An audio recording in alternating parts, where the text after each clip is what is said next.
بسم الله الرحمن الرحيم. الحمد لله رب العالمين. اللهم صل وسلم وبارك على محمد وعلى آل محمد. اللهم انفعنا بما علمتنا وعلمنا ما ينفعنا وزدنا علما وبارك لنا في علمنا وارزقنا الإخلاص في القول والعمل كاملا وعلما نافعا لا ينسى وتوفيقا دائما وصحة ويقينا وعافية آمين يا رب العالمين. Alhamdulillah kaum muslimin rahimani wa rahimakumullah. Kita lanjutkan pengajian kitab Mukhtasar Al-Jami' As-Saghir, dan kita masih membahas huruf hamzah pada hadis 1256. فقال المؤلف حفظه الله تعالى ونفعنا به وبعلومه في الدارين آمين. قال رسول الله صلى الله عليه وسلم إن إبراهيم sesungguhnya Ibrahim ibni putra saya, wa innahu dan sesungguhnya dia mata telah mati fit thadyi di dalam tetek. Maksudnya ketika masih menyusui, masih menyusu. Wa inna dan sesungguhnya lahu bagi Ibrahim dhi'raini, dua penyusu, yukmilani atau yukammilani, keduanya menyempurnakan radha'ahu penyusuan terhadapnya fil jannah, di dalam jannah. Hadis riwayat Muslim sahih. Hadis ini menunjukkan mukjizat Rasulullah sallallahu alaihi wasallam. Karena Rasulullah bicara masalah gaib, masalah surga, sementara beliau belum masuk ke dalam surga. Maka ini pasti dari wahyu Allah Subhanahu wa taala. Beliau menjelaskan bahwa putra beliau yang bernama Ibrahim ini mati ketika masih usia menyusui, yaitu pada usia 1,5 tahun. Waktu itu beliau mati pada tahun 10 Hijriah. Kemudian terjadi gerhana total yang sudah sering kita dengar ceritanya itu. Ibrahim ini adalah putra dari Maryah, budak perempuan Nabi Muhammad sallallahu alaihi wasallam. Jadi Nabi punya putra itu dari istri, juga dari budak. Nah, ini yang dari budak.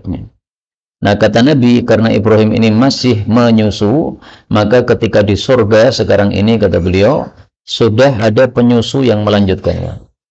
Penyusunya bukan cuma satu orang, tapi dhi'rain, dua orang ibu yang menyusui dia. Kenapa dua orang? Karena penyusu diperlukan malam hari dan diperlukan siang hari. Kalau dia siang malam menyusui terus, maka dia akan lelah. Maka ini ada petugas malam, ada petugas siang. Biasanya orang-orang kaya zaman dulu kalau cari penyusu untuk anaknya, dicari dua penyusu, sehingga bisa maksimal kasih susu untuk apa? Anaknya ini. Karena satu orang penyusu saja, nanti nggak akan maksimal. Karena ibunya sudah lelah siang harinya, nanti malam hari nggak akan memberikan secara sempurna. Kemudian hadis ini menunjukkan fadilah Ibrahim putra Nabi Muhammad sallallahu alaihi wasallam. Salah satu fadilah Ibrahim juga, beliau mengatakan seandainya Ibrahim ini belum mati sampai dewasa, seandainya, maka dia akan menjadi seorang nabi. Tapi Allah sudah menetapkan tidak akan ada nabi lagi setelah Nabi Muhammad sallallahu alaihi wasallam. Adapun makna Ibrahim, itu artinya abun, bapak. Rahim itu artinya rahim, yang penyayang. Ini adalah bahasa Ibrani, kemudian masuk ke dalam bahasa Arab. Jadi kitab Taurat sama kitab Injil itu isinya bukan bahasa Arab, bahasa Ibrani. Nah, salah satu bahasa Ibrani yang masuk ke dalam bahasa Arab adalah Ibrahim ini.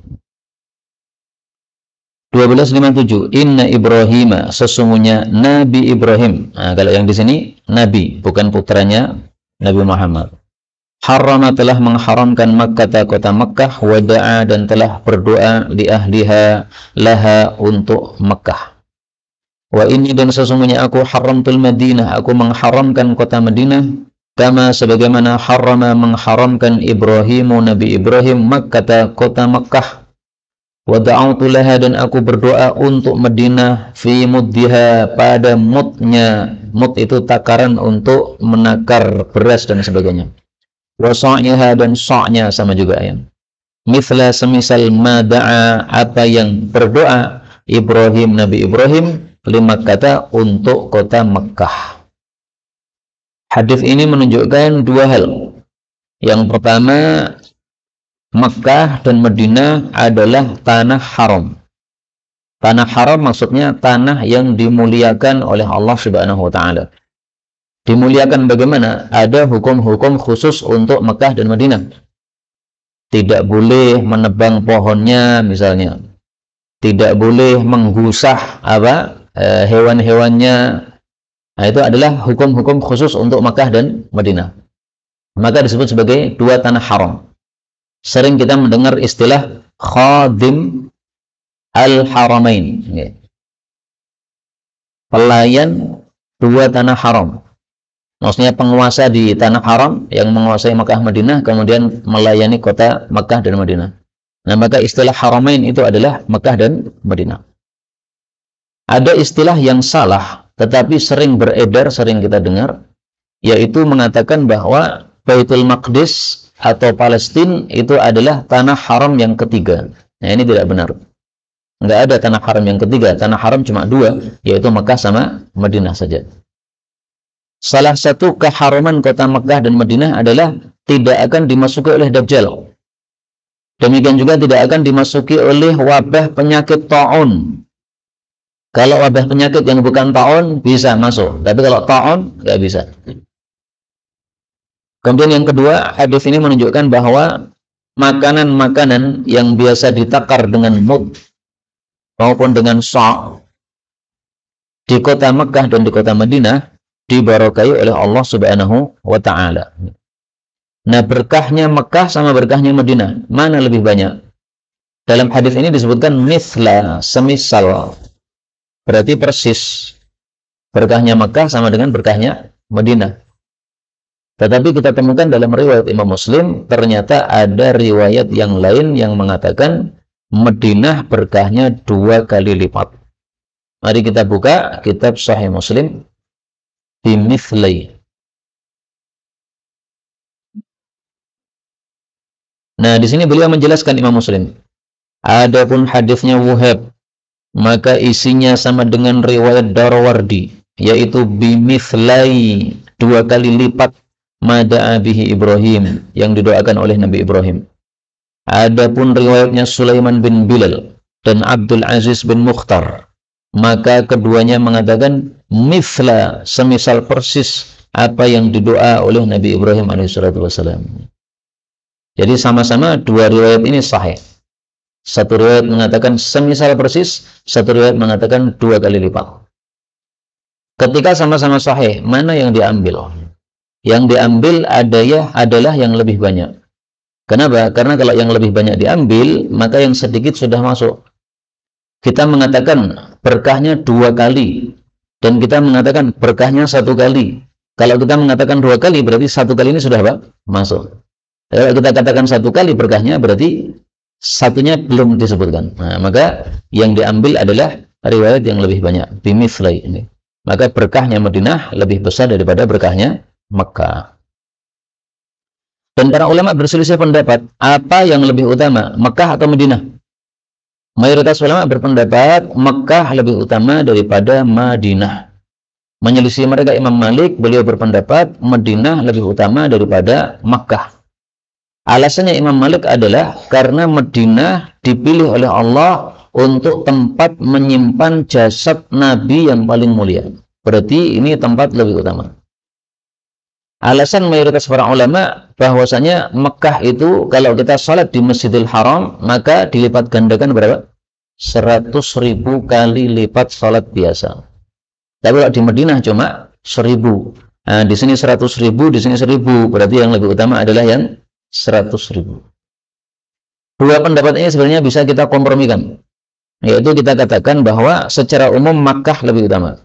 Karena sholat dimanapun di Masjid Makkah, baik di Masjidil Haram maupun di masjid-masjid yang lain di kota Makkah, itu berlipat gandanya 100.000 kali. Adapun Madinah, maka kalah dibandingkan Makkah, kecuali tempat jasad Nabi saja.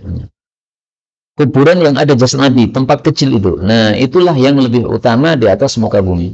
Tidak ada tempat yang lebih utama daripada tempat jasad Nabi Muhammad SAW.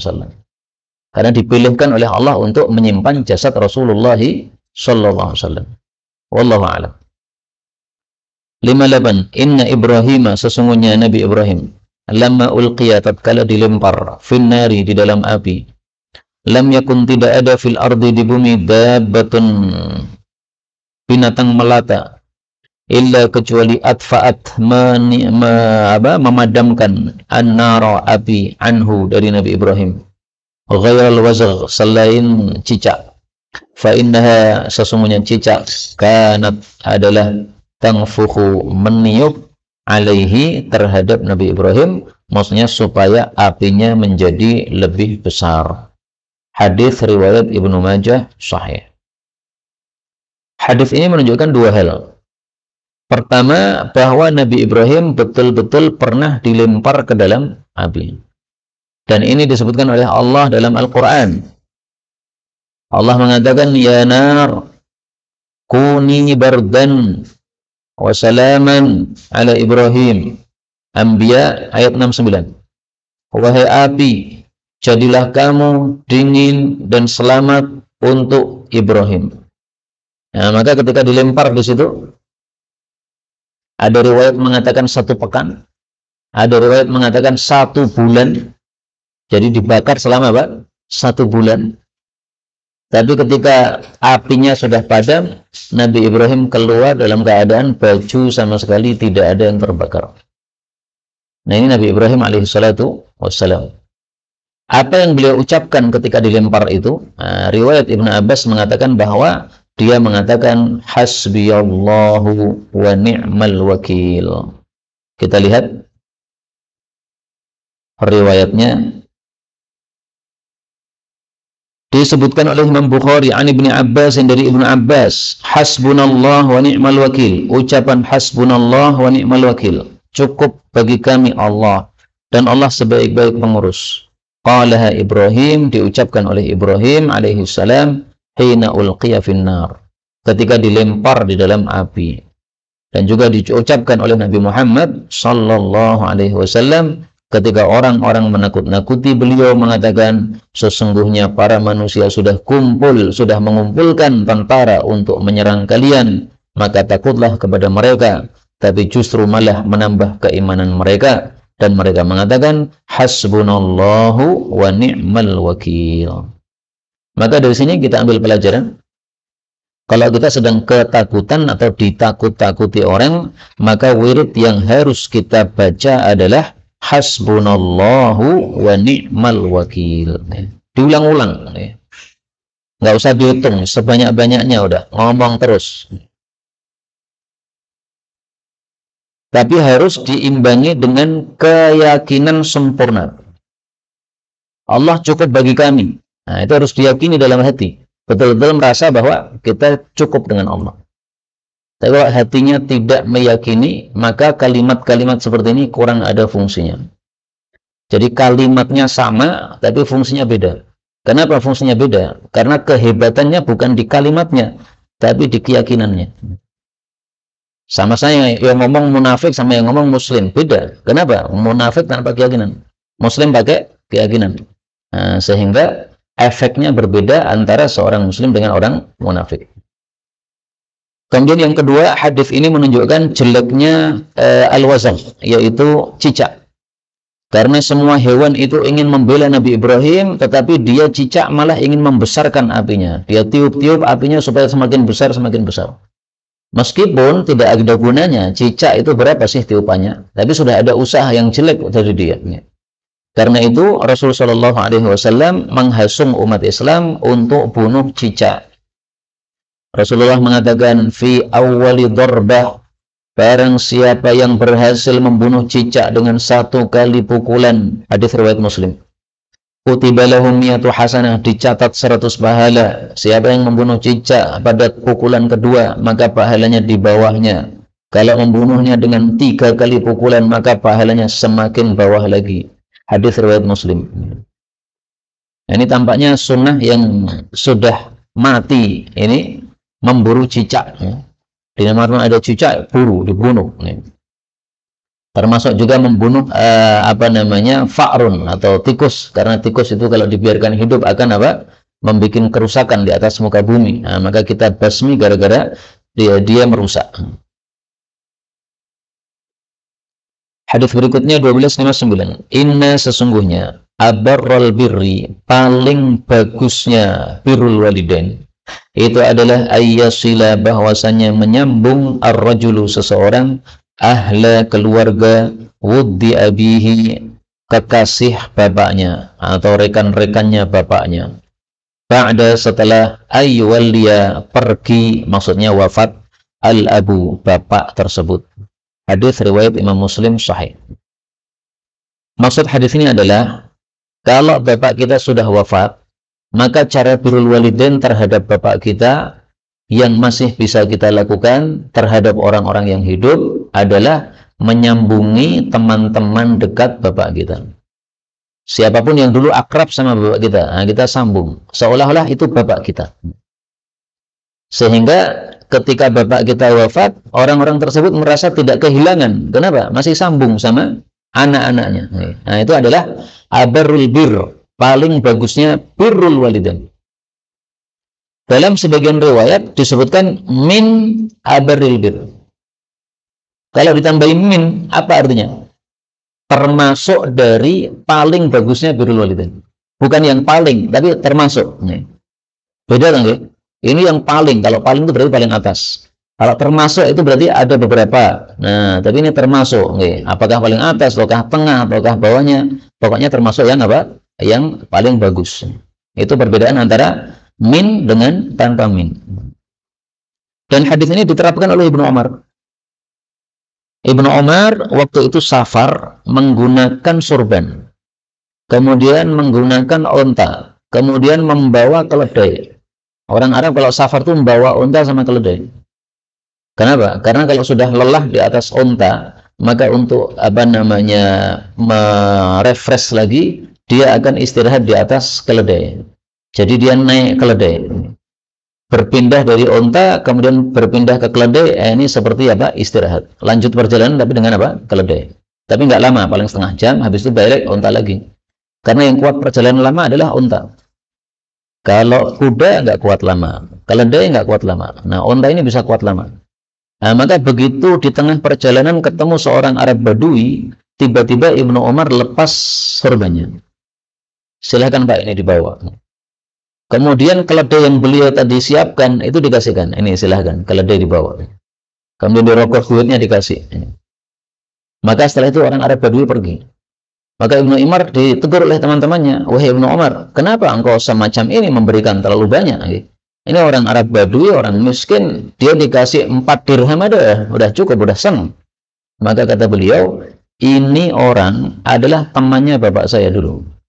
Nah, Rasulullah mengatakan sesungguhnya termasuk birrul walidain yang terbagus adalah menyambung hubungan kepada keluarga bapaknya, kepada keluarga kekasihnya bapaknya.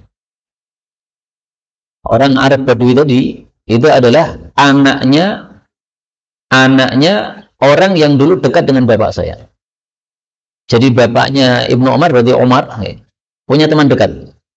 Teman dekatnya ini punya anak. Nah, anaknya itu babu yang ditemukan tadi. Jadi levelnya sama-sama anak. Ibnu Umar anak, Badui tadi juga anak. Nah, itu nyambung keluarga kekasihnya bapak. Seperti itu prakteknya Ibnu Umar, Masya Allah. Dan memang Ibnu Umar orang yang sangat terkenal menegakkan sunnah baginda Rasulullah Sallallahu Alaihi Wasallam. 1260. Inna iblis. Nah, ini tentang cerai nih. Sesungguhnya iblis yad'u arsyah, meletakkan singgasananya alal ma'i, di atas air, maksudnya di laut. Thumma yab'atsu, kemudian dia mengutus sarayahu, pasukan-pasukannya, fa'adnahum, maka yang paling dekat dari mereka, minhu, terhadap iblis, manzilatan, kedudukannya adalah a'zamuhum, yang paling besar dari mereka, fitnatan, akan fitnahnya atau gangguannya kepada manusia. Yaji'u, datang ahaduhum, salah satu mereka, fayaqul, lalu mengatakan, fa'altu, aku sudah melakukan kada wa kada, ini dan ini, misalnya membuat orang mabuk dan sebagainya. Fayaqulu, maka si iblis menjawab, ma sana'ta, kamu belum melakukan syai'an apapun. Jadi dianggap biasa itu. Wa yaji'u, dan datang ahaduhum, salah satu mereka, fayaqulu, lalu dia mengatakan, ma taraktuhu, saya tidak meninggalkan orang tadi, hatta farraqtu, sehingga saya pun memisahkan bainahu wa baina ahli, antara dia dengan istrinya, alias cerai. Fayudnihi, maka si setan, si iblis mendekatkan dia, minhu, kepadanya. Wa yaqulu, dan iblis mengatakan, ni'ma, sebaik-baik, yaitu sebaik-baik pasukan adalah anta, kamu ini yang bisa menceraikan antara suami istri. Hadis riwayat Muslim. Kaum muslimin rahimani wa rahimakumullah, hadis ini menunjukkan dua hal. Yang pertama, iblis itu tinggalnya di atas air, yaitu di laut. Tapi laut mana kita tidak tahu. Apakah laut yang ada Dajjal padanya? Karena pernah Dajjal itu ditemukan di sebuah jazirah di tengah-tengah laut.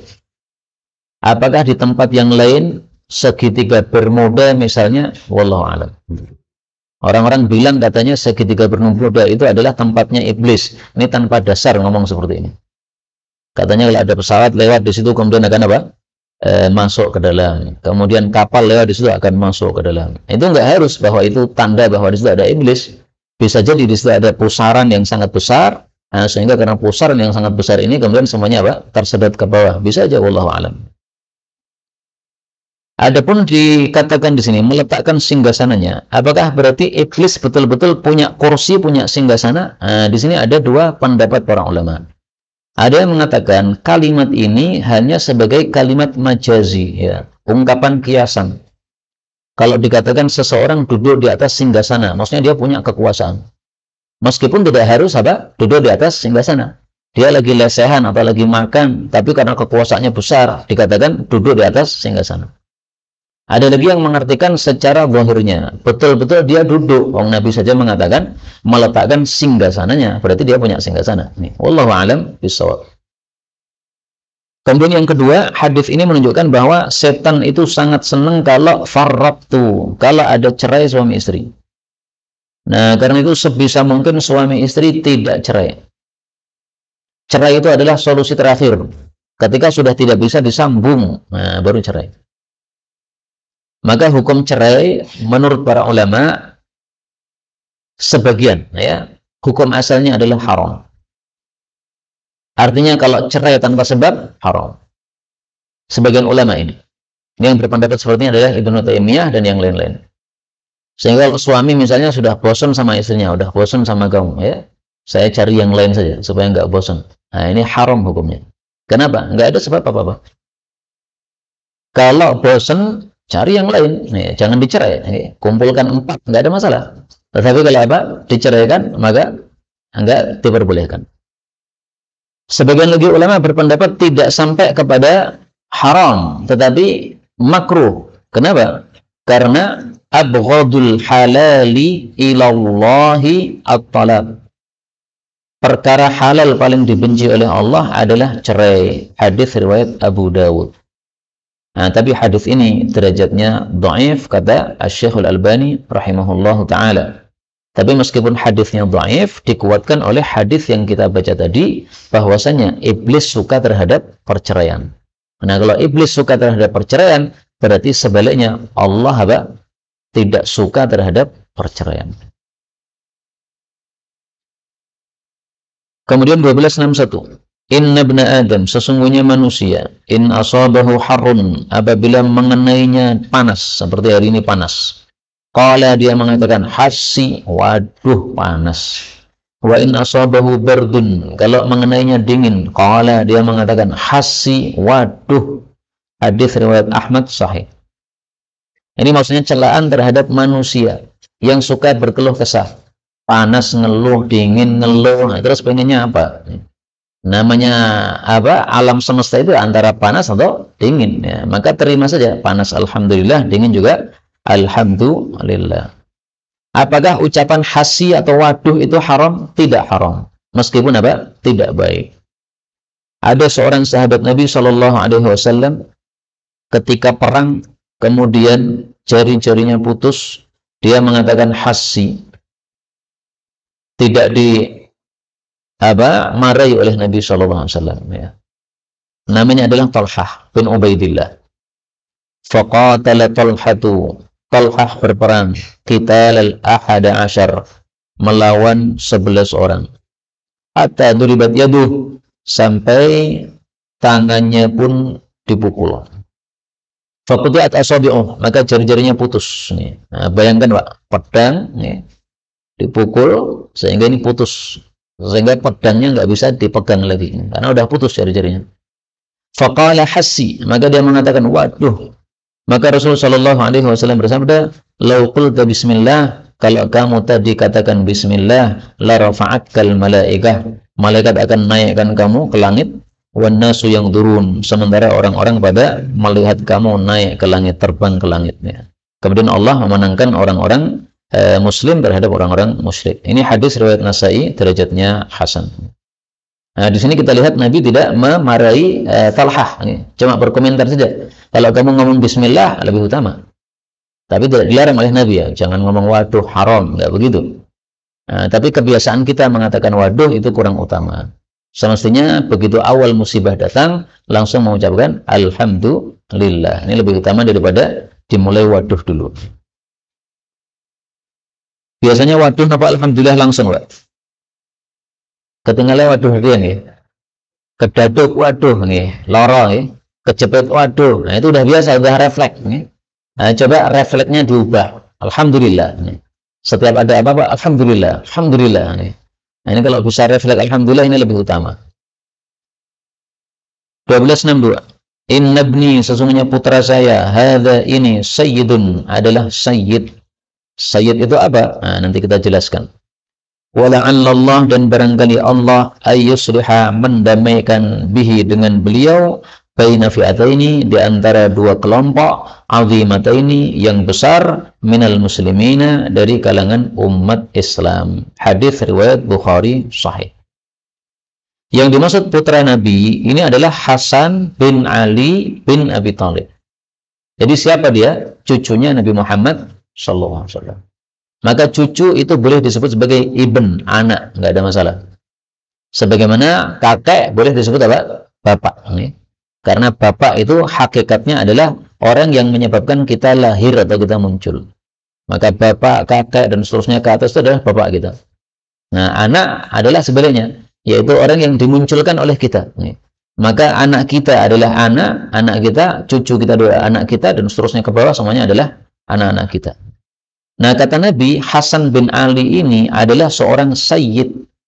Sayyid ini termasuk lafal mushtarak. Mushtarak itu satu kata, tetapi maknanya banyak. Nah, untuk menentukan makna yang mana yang dikehendaki, kita perlu melihat penjelasan para ulama. Ternyata para ulama memaknai sayyid di sini adalah orang yang aris dan orang yang mengedepankan akal. Dia tidak mengedepankan hawa nafsu, tapi mengedepankan akal. Sikapnya aris. Bagaimana kasusnya? Kasusnya Ali bin Abi Thalib wafat, kemudian orang-orang menunjuk Hasan bin Ali untuk jadi khalifah, dibaiat. Setelah 6 bulan menjadi khalifah, maka Muawiyah membawa pasukan yang sangat besar akan berperang dengan kelompoknya Hasan bin Ali. Hasan bin Ali akhirnya ngalah. Sudahlah, nggak usah perang. Khilafah saya serahkan kepada engkau, wahai Muawiyah. Tapi kita damai. Jadi saya melengsarkan diri, tidak jadi khalifah. Yang penting umat Islam nggak perang. Apakah ini karena ketakutan terhadap Muawiyah? Enggak. Biografinya sudah saya sebutkan di sini. Waktu itu Hasan bin Ali sudah dibaiat oleh 40.000 umat Islam. Siap mati, Pak. Bayangkan, 40.000, ini jumlah yang tidak sedikit. Mereka mengatakan, wahai Hasan, kamu berada dalam kebenaran. Kami bela Anda, siap mati kami semua. Tapi beliau melihat kelompoknya Muawiyah juga besar. Dan dia mikir, ini kalau terjadi perang, pasti ada yang gugur. Baik yang gugur dari kelompok saya, atau yang gugur dari kelompok mereka. Sama-sama Islam. Nah, Islam sesama Islam perang ini bukan syariat Nabi SAW. Saya tidak mau jadi korban seperti ini. Akhirnya beliau rela lengser untuk menjadi khalifah supaya tidak terjadi perang, dan itu disebut oleh Nabi yuslihu bihi baina fi'ataini 'azimatain. Allah akan mendamaikan dengan sebab dia di antara dua kelompok besar umat Islam. Maka ini termasuk hadis mukjizat. Karena Nabi ketika bersabda ini, Hasan masih kecil, masih anak-anak. Tapi ketika Nabi sudah wafat, nah betul-betul terjadi hal ini. Kemudian, di dalam cerita tentang Hasan dan Muawiyah tadi, Imam Munawi di dalam kitabnya Faidul Qadir, dia mengatakan bahwasanya khilafah Hasan bin Ali itu adalah 6 asyhur, 6 bulan. Sehingga totalnya adalah 30 sana. Kalau digabungkan dengan khilafah 4 khalifah sebelumnya, itu betul-betul pas 30 tahun seperti sabda Nabi. Nabi pernah mengatakan, khilafah sepeninggal saya 30 tahun. Nah, 30 tahun itu kalau dihitung, ternyata pas masanya 5 khalifah ini. Abu Bakar 2 tahun, Umar 10 tahun, Utsman 12 tahun, Ali 6 tahun, kemudian Hasan bin Ali sisanya itu 6 bulan. Nah, ini kalau ditotal dari Abu Bakar As-Siddiq sampai Hasan ini pas betul-betul 30 tahun. Kemudian kata Imam Munawi, wa ba'daha yakunu mulkan adudan. Adapun setelah khilafah yang muncul adalah kerajaan yang menggigit alias kerajaan yang diktator yang dolim. Ini perkataan Imam Munawi. Saya katakan saya tidak cocok dengan perkataan Imam Munawi ini. Berarti dia menganggap bahwa kerajaan Muawiyah adalah kerajaan yang apa? Diktator, yang dia bengis, yang dia kejam, yang dia tidak baik, dia suka menggigit terhadap rakyat. Ini perkataan yang batil, enggak benar. Maka panjenengan dalam baca sejarah hati-hati. Ini termasuk kesalahan agak Imam Munawi. Imam Munawi ketika mengatakan seperti ini, dia bertentangan dengan 2 riwayat. Satu riwayat saya temukan di dalam riwayatnya Imam Nu'aim bin Hammad. Imam Nu'aim bin Hammad meriwayatkan Sayyidina Umar pernah mengatakan, awwalu hadhil ummah nubuwah. Umat Islam ini akan dimulai dengan kenabian, yaitu Nabi Muhammad SAW. Thumma khilafatun wa rahmah. Kemudian dilanjutkan dengan khilafah yang penuh rahmat, yaitu khilafahnya 5 khalifah tadi. Thumma mulkun wa rahmatun. Kemudian kerajaan yang penuh dengan rahmat. Nah, ini yang lebih tepat apa? Muawiyah itu kerajaan yang penuh dengan rahmat. Silahkan panjenengan baca biografi Muawiyah. Nanti akan terbukti bahwa beliau adalah seorang raja yang sangat rahmat. Dia memperhatikan terhadap rakyatnya. Pernah ketika naik mimbar ceramah, tiba-tiba ditegur orang, Pak Khalifah, yang adil itu, rakyat-rakyat kelaparan, ente malah makan-makan, enak sekali. Yang lain-lainnya malah kelaparan. Nah, ditegur begitu beliau nggak marah, tapi turun dari mimbar, mandi. Setelah mandi mengatakan, marah itu dari setan, setan dari api, api kalah dengan air. Nah, saya mandi supaya saya nggak marah. Naik, lanjutkan khutbah lagi, Pak. Coba bayangkan, raja kayak begini kalau dianggap sebagai apa? Raja kejam, ini nggak tepat. Tapi mulkun wa rahmah, kerajaan yang rahmat. Thumma mulkun wa jabariyah. Nah, baru setelah itu kerajaan yang jabr, yang diktator. Jadi kerajaan rahmat dulu, baru kerajaan yang diktator. Ini riwayat yang pertama yang saya temukan, perkataan Sayyidina Umar. Yang kedua, sabda Nabi SAW. Nabi mengatakan, awalnya perkara ini dimulai dengan kenabian yang penuh rahmat. Kemudian khilafah yang penuh rahmat. Thumma yakunu mulkan wa rahmatan. Kemudian kerajaan yang penuh rahmat. Kemudian imarah yang penuh rahmat. Nah, baru kemudian yatakadamuna 'alaiha takadumal hamir. Ini maksudnya adalah pemerintahan yang jelek. Dan ini diriwayatkan oleh Tabarani, rawi-rawinya adalah rawi-rawi yang thiqat. Maka saya nggak tahu kenapa Imam Munawi kok di sini mengatakan apa? Bahwasanya khilafahnya Muawiyah adalah kerajaan yang adudon, yang apa? Menggigit, yang kejam. Ini saya nggak ngerti kenapa beliau nulis begini, nggak paham saya. Kemudian beliau juga nulis bahwasanya ketika dikhawatirkan usia Hasan bin Ali yang melengsarkan diri tadi panjang, maka Yazid ini anaknya Muawiyah, dia mengirim surat kepada istrinya Hasan, namanya Ja'dah. Hei Ja'dah, kalau kamu mau meracuni suami kamu, yaitu Hasan, nanti kamu saya nikahi, kata Yazid. Maka Ja'dah kemudian apa? Meracuni Hasan bin Ali.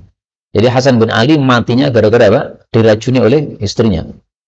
Nah, setelah itu Ja'dah kemudian meminta kepada Yazid untuk dinikahi, tastanjis, ya, minta apa janjinya. Mana sudah saya racun suami saya, sekarang kamu harus nikahi saya. Nah, maka Yazid mengatakan, kami tidak meridai kamu untuk dia, bagaimana kami ridai untuk diri kami. Artinya sama suamimu saja begitu, nah, sama orang lain nanti pasti apa? Sama juga seperti itu. Akhirnya tidak dinikahi. Tapi cerita seperti ini, saya ingin katakan, pertama harus dicari sanadnya sahih atau tidak. Karena sejarah itu seringkali tidak ada sanad sahihnya. Bahkan Imam Ahmad mengatakan, akdzabun nas al-mu'arrikhun.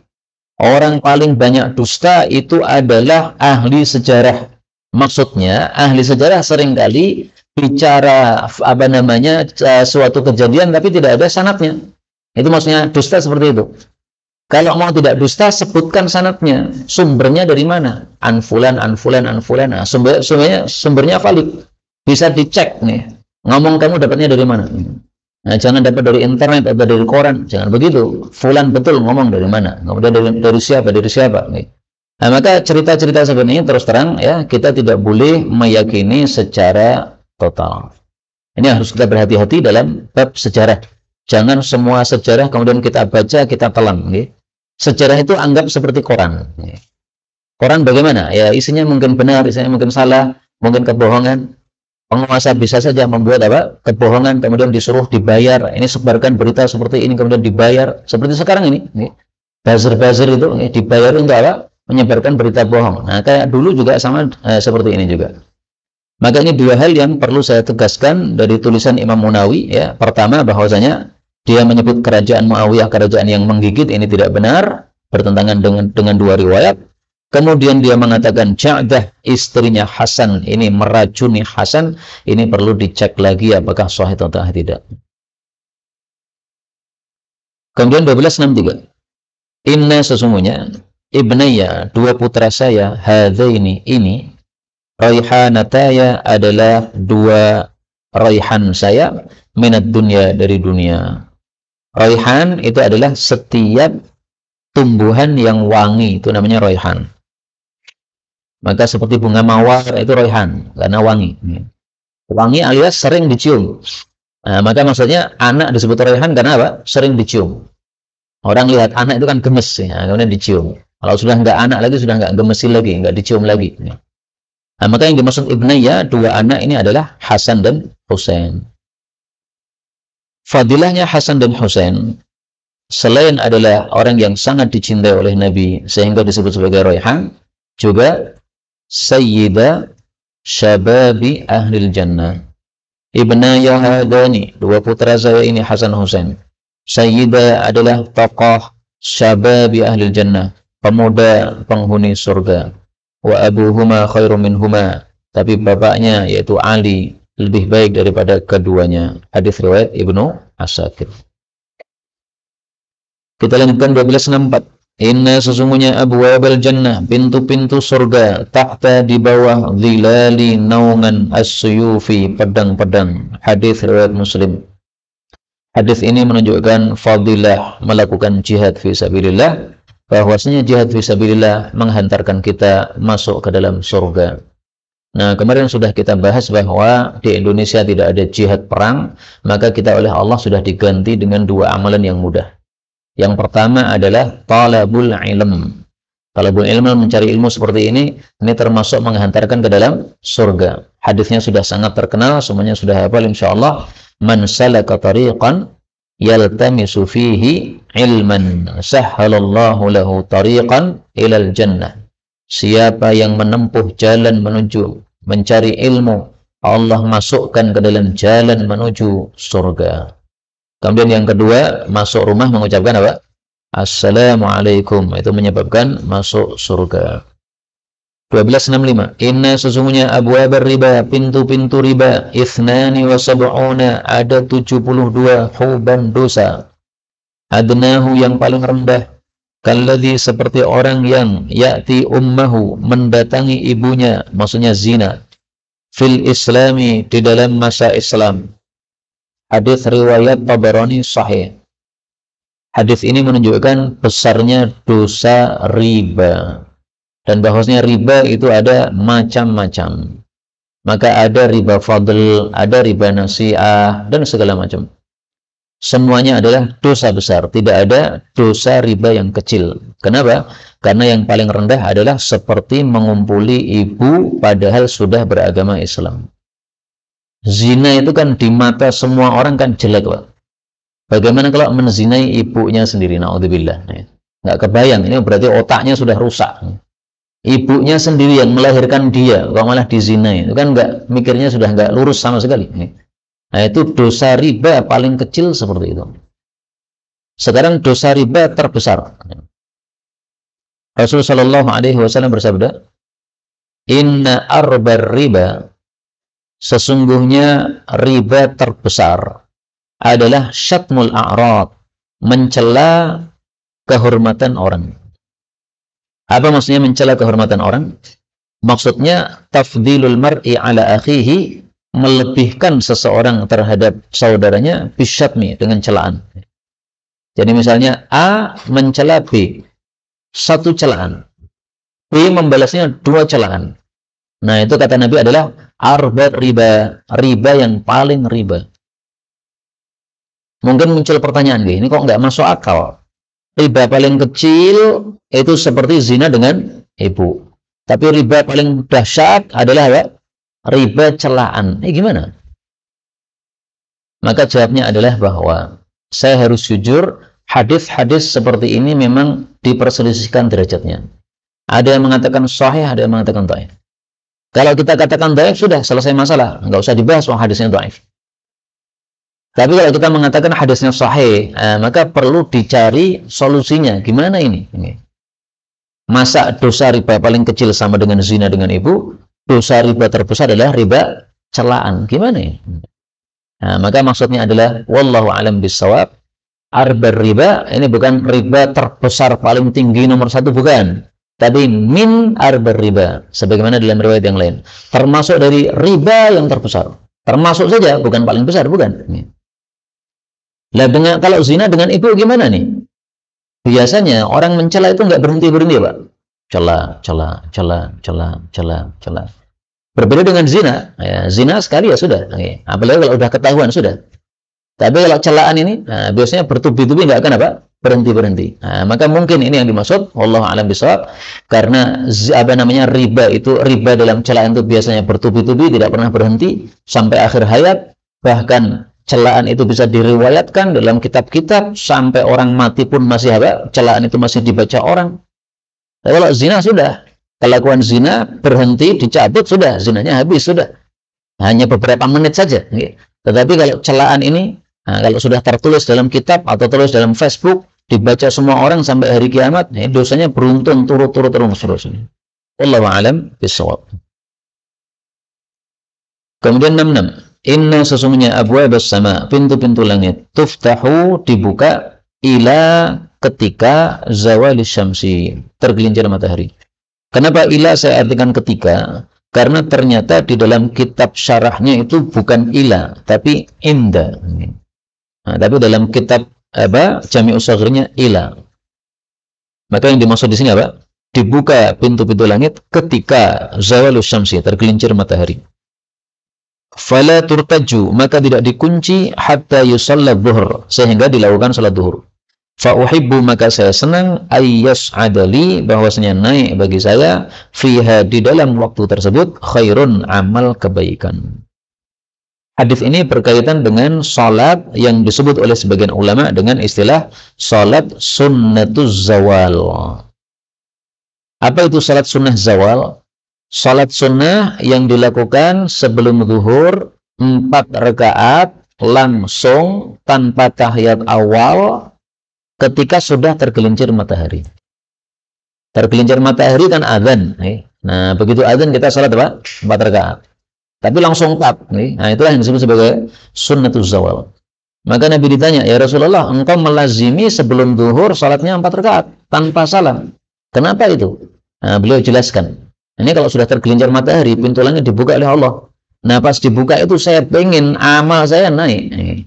Sehingga biasanya salatnya 2, ini ditambah menjadi 4. Ini hadisnya diriwayatkan oleh Imam Ahmad. Nah, dalam Musnad Ahmad kita temukan ada tambahan. Ya Rasulullah, 4 rakaat sebelum zuhur. Apakah tengah-tengahnya ada salamnya? Yaitu tasyahud awal atau dipisah dengan salam? Beliau mengatakan, enggak pakai salam. Maka 4 rakaat sebelum zuhur, paling afdalnya apa? Langsung 4. Seperti mazhab Hanafi. Tapi seandainya 2 rakaat, kemudian salam. Kemudian 2 rakaat lagi, kemudian salam. Gimana? Sah. Tetapi lebih utama apa? Langsung 4. Kenapa lebih utama langsung 4? Karena itulah perbuatan Rasulullah SAW. Jadi pokoknya apa yang dilakukan Nabi itulah yang terbaik. Beliau langsung 4. Jadi beliau punya kebiasaan 2. Sebelum zuhur 4 rakaat, sebelum asar juga 4 rakaat. Untuk yang sebelum zuhur, beliau 4 rakaat langsung. Untuk yang sebelum asar, beliau 4 rakaat, tapi 2, kemudian tasyahud awal, kemudian 2 lagi, kemudian tasyahud akhir. Nah, 2 salat ini paling bagus dilakukan seperti ini. Yang sini 4 langsung, yang sini 4 tapi 2 kali tasyahud. Seandainya dibolak-balik gimana? Sah. Para ulama katakan salat sunnah 4 rakaat boleh dengan 3 cara. 2 salam boleh, langsung 4 boleh, atau 4 tapi pakai 2 tasyahud. Bebas semuanya, sah semuanya. Kalau mau lebih afdal, persiskan dengan Rasulullah SAW. Saya tanya panjenengan, biasanya sebelum zuhur salatnya 2 rakaat atau 4 rakaat? 2 atau 4? 4. Oh, kadang 2, kadang 4. Alhamdulillah. Berarti sudah mengamalkan hadis ini. Maka saya sarankan dirutinkan. Terutama yang belum 4. Nah, dirutinkan. Caranya gimana? Adzan zuhur dikumandangkan, langsung tinggalkan amalan, kemudian wudhu, maka insya Allah bisa 4 rakaat. Ini karena sunnah Nabi yang sangat dijaga oleh beliau, nggak pernah ditinggalkan. 67. Inna sesungguhnya atqakum orang paling takwa di antara kalian, wa a'lamukum billah dan paling mengetahui di antara kalian terhadap Allah adalah ana saya. Hadis riwayat Bukhari. Hadis ini berkaitan dengan sahabat-sahabat Nabi yang ingin sungguh-sungguh dalam beragama tapi kelewatan.